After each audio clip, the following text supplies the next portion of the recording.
जय श्री कृष्णा। राधे राधे भक्तों, कान्हा की भक्ति चैनल में आप सबका स्वागत है। भक्तों, आज मैं आप सबको उद्धव गोपी का संवाद सुनाने जा रही हूँ। तो चलिए भक्तों, शुरू करते हैं उद्धव गोपी का संवाद। एक दिन उद्धव जी कृष्ण जी के शयन कक्ष में पहुंचे। उन्होंने देखा कि कृष्ण जी बेतहाशा रो रहे हैं। उद्धव जी कृष्ण जी की इस स्थिति को देखकर बोले, गोविंद आप रो रहे हो? कृष्णा मुस्कुराते हुए बोले, नहीं सखा, मैं नहीं रो रहा हूँ। उद्धव ने कहा, अच्छा मैं कर लेते हो।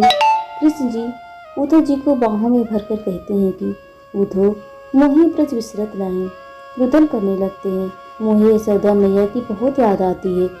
जब गोपियाँ याद करती हैं तो मेरे हृदय में बहुत पीड़ा होती है।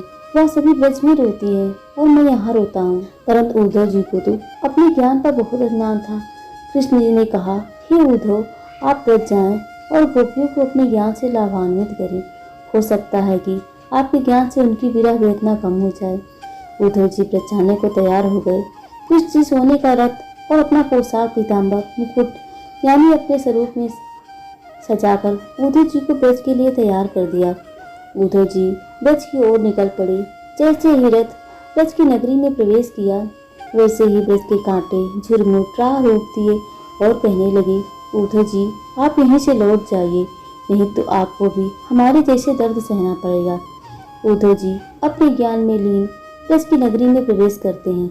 रथ को आते देखकर सभी गोपियां दौड़ी भागी गोविंद गोविंद करके आ जाती हैं। आप कौन हो? हमारे कन्हैया के वेश में आए हो? उद्धव जी कहते हैं कि मैं कृष्ण का संदेश वाहक हूँ। इतना सुनते ही गोपियाँ उद्धव जी को बहुत ही श्रद्धा से स्वागत करती हैं और उसके पश्चात पूछती हैं, बोलो क्या संदेश लाए हो? मेरा कान्हा कैसा है? कान्हा हमें याद करता है ना? बोलो ना उद्धव जी। उद्धव जी संदेश के बजाय निर्गुण ब्रह्मा का ज्ञान देने लगते हैं। उद्धव जी अपना ज्ञान अपने पास रखें। हमारा एक ही हृदय है, 10-20 नहीं है जो हम आपके निर्गुण ब्रह्म की उपासना करें। हम तो कृष्ण से प्रेम करते हैं। हम सभी उन्हीं के प्रेम में लीन रहते हैं। हमारा तो मन उन्हीं के साथ मथुरा चला गया है। हे उद्धव, हमारा कृष्णा हमें यमुना के तट पर बंसी सुनाया करता था, हमारे वस्त्र चुराया करता था, हमारी मटकी फोड़ दिया करता था। क्या वह हमें बिल्कुल याद नहीं करता? सवाल पे सवाल गोपियाँ उद्धव जी से पूछे जा रही थी। अपने साथ गुजारे एक एक पल को उद्धव जी से बयां कर रही थी। नयन यानी आंखों से निरंतर अश्रु बहे जा रहे थे। सभी यही पूछे जा रही थी, क्या गोविंद मुझे याद करता है?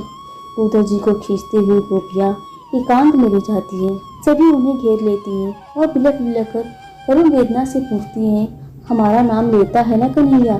यह सब देखकर उद्धव जी एक पत्र गोपियों को देते हैं। गोपियाँ उस पत्र को लेकर ऐसे लपकती हैं मानो उनका गोविंद ही हो। जब वह पत्र पढ़ने के लिए खोलती है तो उसमें कुछ नहीं लिखा होता। तब वह फाड़ कर फेंक देती है। उद्धव जी उस फटे पत्र को उठाकर कहते हैं कि तूने इसे क्यों फाड़ दिया? जानती हो, यह पत्र स्वयं परम ब्रह्मा के हाथ का लिखा हुआ था। इसमें गूढ़ ज्ञान था, जिसे पाने के लिए ऋषि मुनि जंगलों में वर्षों तपस्या करते हैं। तब गोपियाँ उद्धव जी से कहती हैं, तो इस गूढ़ ज्ञान को ले जाते ऋषि मुनियों के पास हम गवारण के पास क्यों ले आए हो? उद्धव जी कहते हैं, तुम्हारे कल्याण के लिए लाया हूँ, शारीरिक मोह से बाहर निकलने के लिए। इसमें उन्होंने यह लिखा था कि तुम लोग जिस मेरे सुंदर शरीर से प्रेम करती हो, वह शरीर नश्वर है, एक दिन वह नष्ट हो जाएगा, इसलिए इस मोह को तोड़ो। गोपियाँ रोती हुई कहती है, इसके स्पर्श में वही गर्मी है जो मेरे कृष्ण कन्हैया के हाथों में है, क्या हम उसे गले लगा सकते हैं?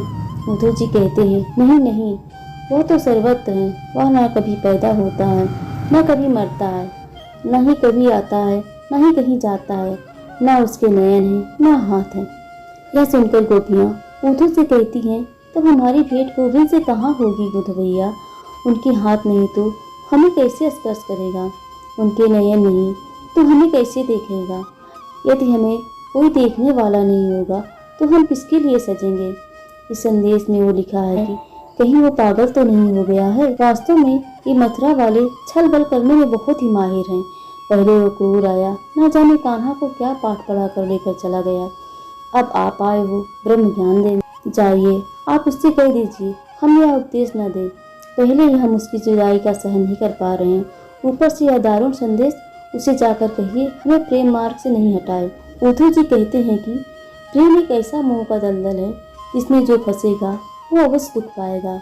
इसलिए तो मैं कहता हूँ कि इस अंधकार से निकलकर ज्ञान के प्रकाश में आओ, जहाँ ना मिलने का सुख है न बिछड़ने का दुख है, केवल आनंद ही आनंद है। ऐसे जीवन जीने का क्या लाभ जिसमें न मिलने का सुख है न बिछड़ने का दुख है। जीवन का अर्थ परम ब्रह्मा की प्राप्ति है। उद्धव जी, जो अपने प्रेम को न पा सकी और परमात्मा को क्या प्राप्त करेगी। उद्धव जी कहते हैं परमात्मा की प्राप्त हो जाएगी तो कोई पीड़ा नहीं रहेगी, सब शांत हो जाएगा। गोपियाँ कहती हैं सब शांत हो जाएगा, वैसे सब शांत होता है ना उद्धव भैया। उद्धव जी, विरह का पीड़ा आप जानते हैं, विरह के पीड़ा में जो पीड़ा है वही आनंद है। उद्धव जी, हाँ हाँ, विरह की पीड़ा में आनंद। गोपियाँ, आनंद ही आनंद नहीं उद्धव जी, विरह की पीड़ा में परम आनंद है। उद्धव जी, क्या आपने कभी प्रेम किया है। उद्धव जी, ज्ञानी कभी प्रेम जाल में नहीं फंसता है। गोपियाँ, अरे प्रेम का तो ज्ञान ही नहीं, ज्ञानी कहते हो अपने आप को। उद्धव भैया, पहले प्रेम करो तब जानोगे कि प्रेम की पीड़ा में कितना आनंद है और क्यों है, उसके बाद ही हम तुम्हें ज्ञानी मानेंगे। अभी तुम्हारा ज्ञान अधूरा है। वहाँ से गोपियाँ उद्धव जी को राधा के पास लेकर जाती हैं, जहाँ राधा कृष्ण के वियोग में बैठी हैं। गोपियाँ कहती हैं देखो राधा, ये उद्धव जी कान्हा का संदेश लेकर आए हैं कि हम तप योग करें और कृष्णा को भूल जाएं। यह सुनकर राधा जी कहती हैं उद्धव जी, कृष्ण से प्रेम ही हमारा तप योग है। हमारा कल्याण तब होगा जब कृष्ण राधा में और राधा कृष्ण में हो जाए। राधा उद्धव जी से कहती हैं उद्धव जी, जिस तरह से माँ असहनीय पीड़ा पाकर संतान प्राप्ति का आनंद प्राप्त करती है, उसी प्रकार प्रेमिका को आनंद प्राप्त होती है। जिससे जीवन में प्रेम का उपहार मिल जाए, जो अपने होठों से प्रेम का रस पान कर लिया हो, उसे संसार में किसी और रस की आवश्यकता ही नहीं होती। उसका प्रेमी सदा साथ होता है। उद्धव जी कहते हैं मैं नहीं मानता, यह सब झूठी कल्पना है राधा जी आपकी। राधा जी कहती हैं आपको झूठ लग रहा है तो देखिए, कृष्णा मेरे पास ही है। राधा के पास कृष्ण पलक झपकते ही प्रकट हो गए। उद्धव जी आश्चर्य से सृष्टि को छूने लगे। प्रभु, यह कैसी लीला है, आप यहाँ हैं कि वहाँ हैं। उद्धव भैया, मैंने आपसे कहा था ना कि मैं तो केवल प्रेम के बस हूँ। मेरा प्रेमी जहाँ मुझे बुलाएगा वहीं, वास्तव में मैं सब जगह हूँ, बस दिखता नहीं हूँ। जैसे अंधकार में पड़ी हुई वस्तु नहीं दिखाई देती, जैसे ही दीपक जलता है और वह वस्तु दिखाई देती है, उसी प्रकार यदि मुझे देखना हो तो प्रेम और भक्ति का दीपक जलाओ, मुझे वहीं खड़ा पाओगे। यही परम सत्य है उद्धव भैया, यही परम ज्ञान है। उद्धव जी प्रेम भक्ति देकर कृष्ण जी के चरणों में गिर जाते हैं और प्रेम भक्ति में लीन हो जाते हैं। ब्रह्मज्ञानी उद्धव जी ब्रज से राधे राधे जपते हुए लौट आते हैं। उद्धव जी प्रेम भक्ति देखकर कृष्ण के चरणों में गिर जाते हैं और प्रेम भक्ति में लीन हो जाते हैं। ब्रह्मज्ञानी उद्धव जी ब्रज से राधे राधे जपते जपते लौट आते हैं। जय श्री कृष्णा। राधे राधे भक्तों।